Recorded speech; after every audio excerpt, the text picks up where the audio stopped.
Unisons are like octaves.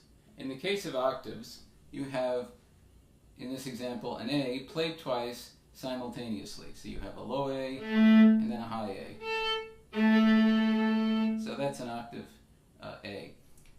A unison is exactly the same thing, except instead of one A being in a higher octave, both notes are in the same octave. So you have this and then this. Like octaves, unisons are very tricky to keep in tune. The slightest variation in pitch can make it sound like planes overhead in a World War II movie.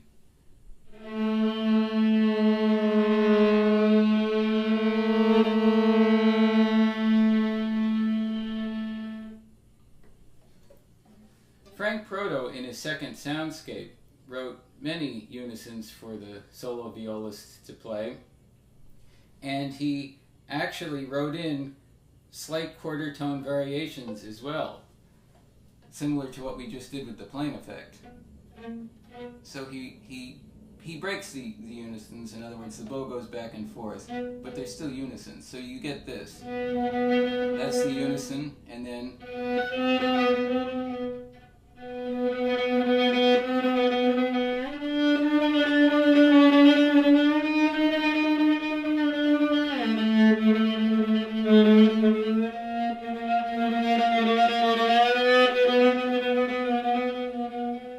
you see, it's a very eerie effect and an unusual effect. Unisons have been used for a very long time. Bach is filled with them. Even the opening of the second partita has.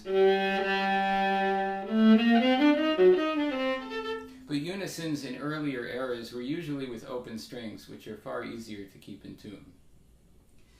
The only instance I know where there is a fingered unison, similar to the fingered octaves, where instead of using 1 and 4, you would use 1 and 3, is in Paganini's third Caprice. There are actually 2 of them, and most people do not play the low one because the stretch is enormous. Even on violin, it's almost never played. People do play the upper one, where you have a third finger here with the open A string, and then you have a B.